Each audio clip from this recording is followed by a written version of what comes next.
Greetings, mortals. Today we're going to do another guitar review. This is the Eart GW2 Headless. If you've been following me for a while, you've seen this turn up in a couple things. I've used it on TikTok a lot. It was the guitar I played in my last music video. This thing is insane for the price. I got this on sale for $350. Just for starters, look at this finish. Let's see if I can get it on the camera. This is a burled poplar top, I believe, and they didn't fill it. If you really look, there's these indents in the wood almost. It's amazing. I love this. I think it looks way better than the normal filled with polyurethane or whatever they use. I put strap locks on mine because I throw my stuff around on stage. Thing is perfectly balanced. Here, look. No neck dive. Nothing at all. And this isn't an especially grippy strap. This is just your regular Levi's cotton strap. As for specs, I believe it's a basswood body. Honestly, I don't actually know. It's roasted Paduke. I don't even know what that means. But the back, almost as pretty as the front.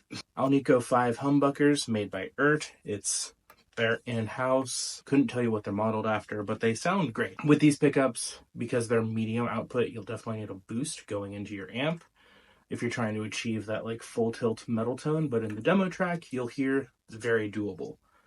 I believe we've got medium jumbo stainless steel frets on here. The fretwork is perfect. Nothing sticks out, nothing pokes. It feels great. Honestly, one of the most comfortable guitars I've ever played. The neck shape is a little fatter up here and thinner this way, and then as it goes down, it gets wider this way, but thinner front to back. It's really cool. It's super comfortable to play. 25.5-inch standard scale.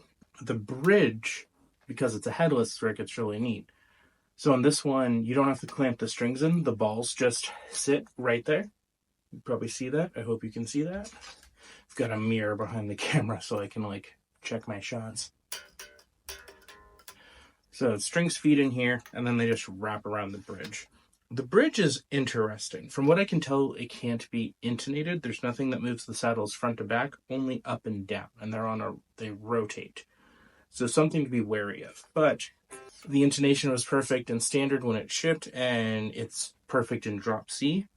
These are your tuning pegs right here. It comes with this little Allen key that just fits right in here for tuning, and then that locks magnetically into the bridge, which is such a silly little detail, but look at that. Can't tell me that isn't super cool. Love that. Honestly, the only real con I'd give it is, again, not being able to intonate this way. It makes me a little nervous. And it always seems to be just the tiniest bit out of tune. It's always in tune with itself, perfectly. But on my PodGo, when I switch it to fine tune mode, it has a really hard time staying at exactly on the note. It's always seems to be a few cents low or high, and that might just be me being obsessive about tuning, but it always kind of bothers me, and I don't know if that's something I can fix. I haven't had it very long, so this is only for a set of strings I've put on here, so when I restring it, that might fix that problem. But it's a little weird. But other than that, it's amazing. Since I've gotten it, I've barely touched my other guitars. I play this one pretty much all the time. It's what I've tracked my last 3 songs on. My new song, Hall of Mirrors, which I'm going to use an instrumental section of for the demo track here in a little bit. The whole thing was recorded on this guitar, and it sounds great. Cannot stress enough. For the price, the comfort and tone cannot be beat. If you've been thinking about checking out a headless guitar, I would recommend it. I'd give this a solid 8 out of 10 across the board. Eart is the company. There it is on the back of the headstock. And I'm sure it'll be in the description and all of that. I got mine on Amazon, like I said, $350. That's all I got. It's a great guitar. If you got any questions, leave a comment. Now I'm going to do a demo track for you. Everything you're hearing was recorded on this guitar, going into a Line 6 PodGo, and then that going in the Cubase.